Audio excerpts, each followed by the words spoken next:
Olá, seja bem-vindo a mais um programa Terra, Meu Amor, esse encontro que nós realizamos, convidando pessoas especiais para partilharem conosco acerca dessa experiência que é vivermos no nosso planeta azul, a Terra, e podemos experimentar a Terra em sua magnitude, em seu deslumbramento, em sua vastidão.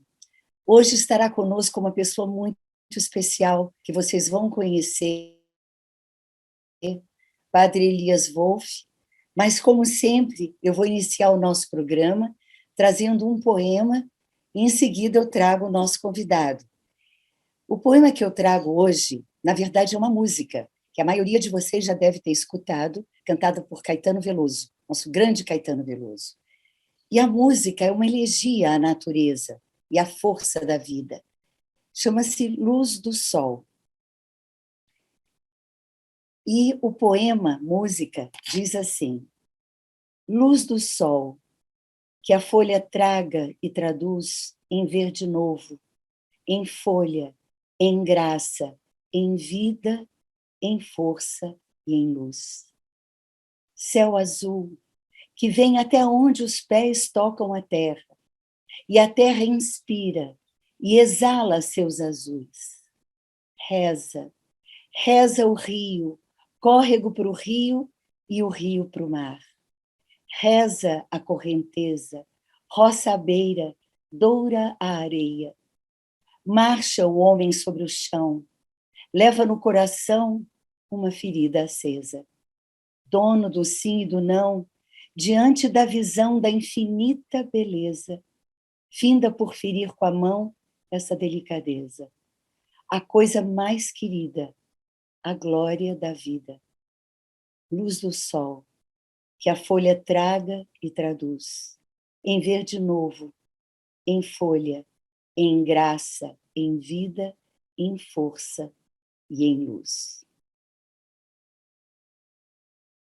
Então, na verdade, tudo é luz, tudo vem da luz, tudo volta para a luz. E nós estamos aqui hoje com uma pessoa iluminada, que vem compartilhar os seus saberes profundos conosco. Seja bem-vindo, querido Padre Elias Wolff, ao nosso Terra, Meu Amor. Eu vou apresentar um pouquinho do senhor para as pessoas, que elas vão conhecer o senhor mesmo, na verdade, na nossa conversa. Padre Elias Wolff é doutor em teologia pela Pontifícia Universidade Gregoriana de Roma, pós-doutorado em teologia pela Lutheran School of Theology em Chicago. Ele é membro do programa de pós-graduação em teologia da PUC do Paraná, coordenador do grupo de pesquisa Teologia, Ecumenismo e Diálogo Interreligioso da PUC do Paraná, e tem várias publicações, ultimamente, recentemente, um dos idealizadores da REDA, a Rede Ecumênica da Água, dos Direitos da Água. Então, Padre Elias, é uma satisfação imensa estar com o senhor aqui conosco. Seja bem-vindo. Cara Regina, a alegria é minha. Obrigado pelo honroso convite de ter essa conversa com você agora. Te saúdo com todo carinho, respeito também pela sua pessoa e pelo trabalho fabuloso que você faz de irradiar a luz do sol, da qual Caetano escreve, na qual ele vive, você também vive, e essa luz que nós queremos, de alguma forma, a refletir, né? Se não somos essa luz, que possamos pelo menos ser reflexo dela, né? Para as pessoas, para a criação, a humanidade toda, enfim, e saudando você, saúdo também quem acompanha este programa muito especial, Terra, Meu Amor. Então, Padre Elias, eu, assim, gostaria de começar a nossa conversa trazendo uma reflexão que é a respeito da obra Laudatio Si, do Papa Francisco. O Papa Francisco, ao nos brindar com a Laudatio Si, ele trouxe um portal de conexão entre a realidade tangível que nós temos ao viver como humanos na Terra e, ao mesmo tempo, todo um projeto divino que é o projeto divino da criação. E nós estamos vendo, até pela própria encíclica do Papa, que trata-se de um alerta, de um convite a um despertar dessa consciência de pertencimento a algo tão sagrado. Por que o senhor acha que os seres humanos se distanciaram tanto dessa criação tão divina e que está tão presente em cada célula do nosso corpo? Obrigado por abordar esse tema tão importante, tão urgente de ser abordado, Regina. Laudato Si, uma carta encíclica que o Papa Francisco escreve em 2015, e faz nela uma espécie de revisitação de toda a teologia da criação, na perspectiva cristã, católica, e na perspectiva também de outras religiões. A razão de ser dessa encíclica, você mesmo já falou, é, de um lado, um alerta à humanidade toda, para determinadas formas de nos situarmos no planeta, ou junto com as demais criaturas, que não condiz com a dignidade do ser humano e nem com a dignidade da criação. Ou seja, quando falta um espírito de fraternidade criatural, nós estamos como humanos, numa postura de prepotência, de exploração ao nosso belo prazer, de destruição de outras tantas formas de vida existentes no planeta. Então o Papa diz a nós, humanos, o seguinte: cuidado, nós também somos terra. Cuidado, tudo está interligado. Destruindo o habitat natural dos demais seres vivos, está destruindo o teu próprio espaço, teu próprio habitat como humano. Destruindo a biodiversidade, intensificando cada vez mais o aquecimento global, poluindo a terra, a água, o ar, o solo. Na verdade, está causando uma destruição da própria humanidade. Então, primeiramente, eu diria, tem esse alerta muito presente na carta encíclica Laudato Si. Segundo, e junto com esse alerta, eu queria dizer, em primeiro lugar, o alerta é uma consequência, mas, em primeiro lugar, o Papa está mostrando que o mundo todo é um ato de amor de Deus, de expressão do amor de Deus. O amor, como dizem os padres da patrística, Santo Agostinho e outros, o amor de Deus é tão grande em si mesmo que ele extravasa e gera novas realidades. E o mundo é fruto desse amor, é uma dessas realidades criadas pelo amor gratuito e generoso de Deus. Então, a Laudato Si faz uma revisitação da teologia da criação, reconhecendo que há um Criador do mundo, da natureza, das aves, dos peixes, das florestas, dos mares, dos oceanos, que não somos nós. Então não temos direito a destruir. E devemos reconhecer a dignidade de cada espécie viva, ou de cada ser existente na natureza, pela origem que tem, que na tradição cristã é Deus o Criador. Sim.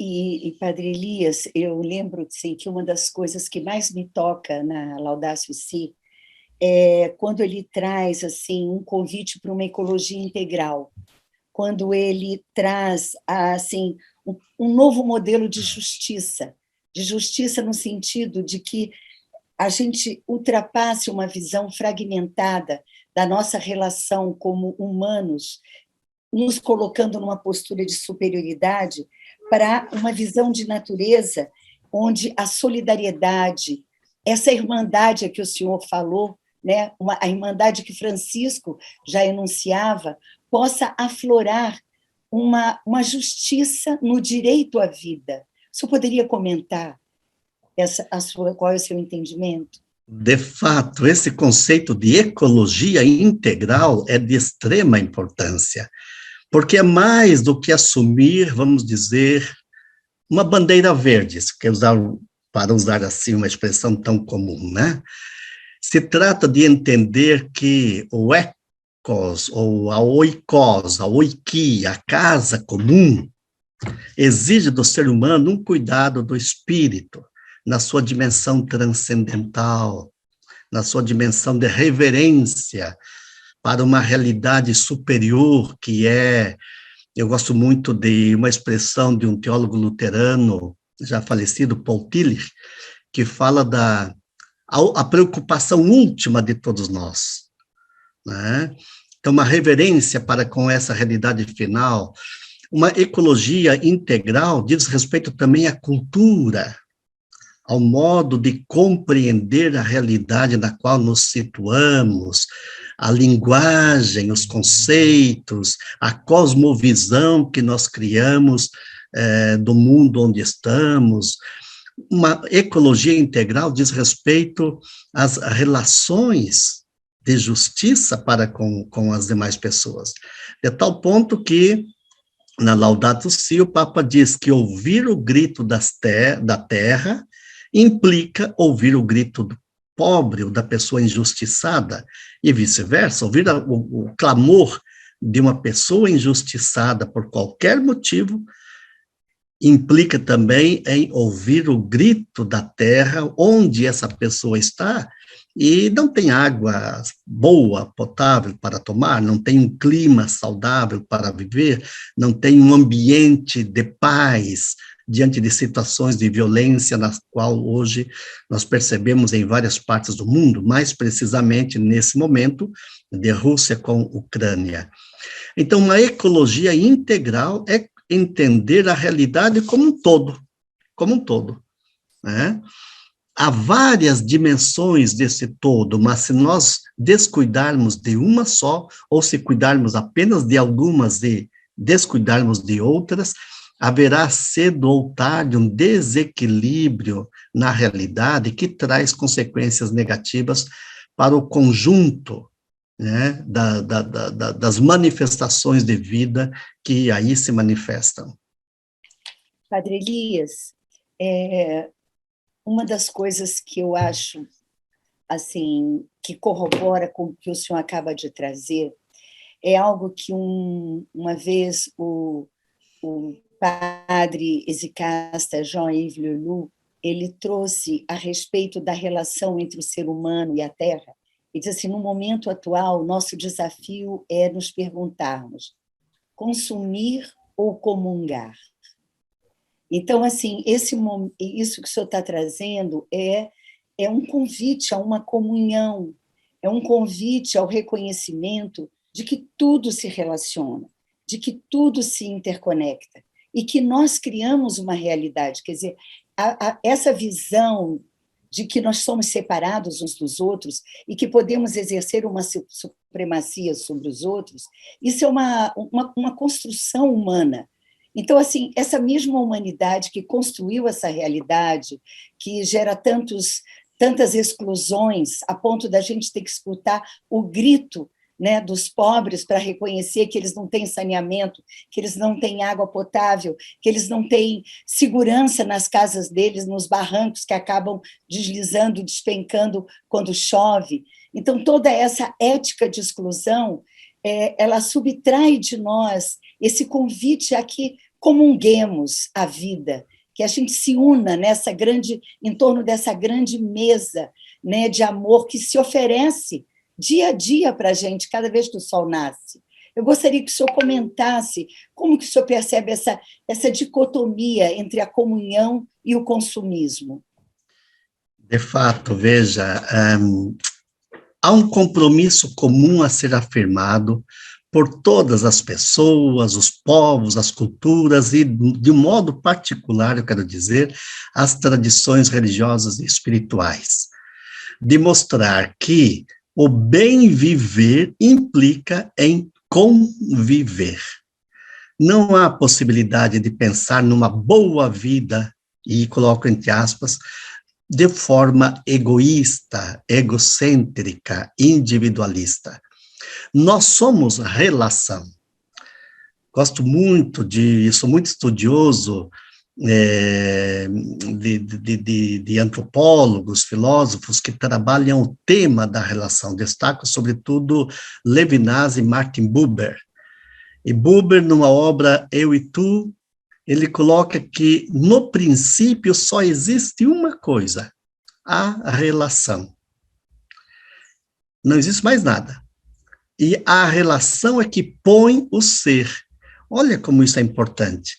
Onde não há relação, não há ser, não há vida, não há existência. E a relação que põe o ser coloca o outro e respeita esse outro na sua alteridade, na integridade da sua dignidade, do seu ser outro. E o outro pode ser tratado de duas formas, como outro, propriamente dito, ou então tu, no sentido pleno, você trabalha o outro como um sujeito de si mesmo, reconhecendo o valor da sua alteridade, seu ser outro, ou o outro para você é um objeto. Então você cria escravos, você cria subalternos, tanto se referindo a pessoas, como se referindo a coisas, ou se referindo aos seres da natureza. A primeira forma de relacionar-se com o outro implica na comunhão, e é possível a comunhão. A segunda forma implica no uso do outro em interesse próprio. A comunhão se expressa numa relação, portanto, a relação é que põe o ser, e a relação faz a comunhão entre quem se relaciona, que tem uma implicação que na teologia cristã, falando como teólogo cristão, implica uma questão que é essencial, que se chama gratuidade. Onde não há gratuidade, não há comunhão. Onde não há gratuidade, não há amor. Onde não há gratuidade, não há relação plena. A relação é sempre parcial, porque é movida por interesses, por motivações escusas, por objetivos que estão fora da relação, e nem sempre são intencionais. A palavra comunhão, no grego, é indicado pelo termo, está no horizonte, no universo semântico de koinonia, de koinos, que tem a ver com oikia, oikos, e oikonomia, que é cuidado do que é comum, do que é de todos, e não apenas do que é meu. Pois então, a tua questão, Regina, é muito provocadora nos tempos atuais, ou já de algum tempo, que nós, na cultura da globalização do mercado, do capital, onde nós queremos lucrar em tudo, e não temos mais a gratuidade na relação com as pessoas, com a natureza, com o ambiente, e nem conosco mesmos. Queremos nos auto-explorar. E assim fazemos concomitantemente. Não posso perder tempo.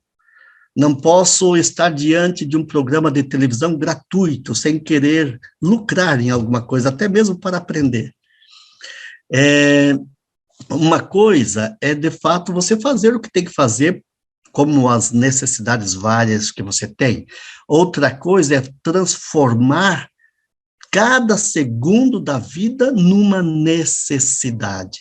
Isso é perder o horizonte da relação gratuita contigo, com as outras pessoas, com o teu ambiente natural e com a tua própria casa, teu próprio lar. Tudo está no nível da relação eu-objeto. O outro é apenas algo útil para mim. Nós devemos aprender a deixar de ser úteis, nesse sentido capitalista, quantitativo, que mede o valor das coisas e das pessoas na medida em que me são interessantes. Deixe as coisas ser o que são. as pessoas serem o que são. O Papa Francisco escreve, voltando a Laudato Si, cada ser da natureza, cada criatura tem a sua própria dignidade. Ainda que seja um verme, um réptil, sei lá, um vírus, tem a sua razão de ser na natureza, né? Então, aprender a conviver com esta, num espírito de koinonia, de comunhão, voltamos à fraternidade criatural, implica em relações gratuitas, e temos que nos converter naquelas tendências que capitalizam tudo e todos ao nosso redor. Sim, e Padre Elias, o que o senhor está trazendo aí é algo que, assim, o que a gente percebe como realidade a partir desse sistema que nós criamos, né, e que privilegia o lucro, privilegia o capital, isso aí também bate de frente com algo que está numa outra encíclica, que é a Fratelli Tutti, em que ele diz que nós somos condenados para o amor. Ora, se nós somos condenados para o amor, então nós temos que nos abrir para o serviço, justamente isso. Nós somos filhos e filhas do quê? Da gratuidade da natureza. A natureza, nesse momento, as nascentes estão jorrando água, não estão esperando o retorno. As nuvens que se formam para gerar chuva não estão esperando o retorno. O sol, quando nasce de manhã, não está esperando aplausos. Então, quer dizer, é um processo do serviço, e isso dialoga com algo que eu acho que está na base também dessa relação nossa de respeito e reverência ao outro, que é assim o respeito ao trabalho, considerando que o trabalho é onde a pessoa pode expressar sua habilidade, expressar o seu potencial, expressar a sua gratuidade no serviço daquilo que a pessoa tem para oferecer para o mundo. Porque esse ser que nós somos, né, e que ele precisa se abrir para o outro, para ele encontrar no outro, na verdade, a si mesmo. Porque na relação, quando você se abre para a relação, né, Padre Elias, a gente não encontra no outro a gente mesmo. Então, eu queria que o senhor comentasse, assim, a partir da sua experiência, como que o senhor vê a expansão da consciência humana, que a gente acredita nela, a partir desse lugar, né, de nós sermos condenados para o amor. Então, 5 anos depois da Laudato Si, em 2020, o Papa publica essa outra carta encíclica, Fratelli Tutti, na qual faz um novo alerta de um mundo com sonhos desfeitos em pedaços, fala de um mundo fechado, fala de um mundo sem planejamento comum para todos, retoma o tema da cultura do descarte, e para transformar essas realidades todas, temos que nos entender, essa expressão um pouco forte, condenados ao amor, ou seja, direcionados ao amor, vocacionados ao amor. É a única forma de iluminar as sombras de um mundo fechado. Ou você fala de expansão da consciência, né? É a única forma de perceber que o outro que faz parte desse mundo tem direitos iguais a mim. Se eu tenho direito a aqui estar, também as outras pessoas têm esse direito. E não se justifica, então, a miséria, a fome, a pobreza, ou a dificuldade ou quase impossibilidade de acesso às condições mínimas de uma vida digna, de uma vida justa, com educação, com saúde, com moradia, com trabalho, etc., né? O Papa quer retomar aqui aquilo que o Concílio Vaticano II, realizado de 1962-65, já propõe na Gaudium et Spes, a esperança para o mundo. Diante de tantas dores, tragédias, situações difíceis pelas quais a humanidade passa, muitos se fecham num pessimismo, na desolação. E o Papa está dizendo, o mundo tem salvação. Por que o mundo tem salvação? Porque na perspectiva cristã, criado por Deus, Deus ama tanto o mundo, e nos fala isso no Evangelho de João 1,14, que enviou seu próprio Filho, não para condenar, mas para salvar o mundo. Ora, se Deus está nesse mundo, o mundo não vai se perder. Apesar de nós estarmos impossibilitando ou obstaculizando a presença e manifestação da divindade, ele aí está. E como fala um teólogo holandês, Eduardo Schillebeeckx, fora do mundo não há salvação. É neste mundo, com essas dores, essas tragédias, essas dificuldades todas, que nós somos convidados a compreender a presença e ação do Espírito de Deus. E mais uma vez eu digo, todas as pessoas, sobretudo crentes, têm aqui uma grande responsabilidade de dizer que somos fratelli tutti, somos todos irmãos e irmãs. Sim, e não só viver, não só dizer, mas assim viver. Sim, Padre Elias, é muito forte tudo isso. Eu espero que cada vez mais a gente possa se abrir e com essas suas palavras que acenam com a esperança desse novo começo. E eu também convido a todos nós a pensarmos também algo que vem na encíclica, que é o milagre da amabilidade. Então, que a gente fique, cada um de nós, com esse coração florescendo no milagre da amabilidade. Padre Elias, gratidão pela sua presença conosco, e a você, telespectador, muito obrigada por estar com a gente, e até o nosso próximo encontro. Até lá.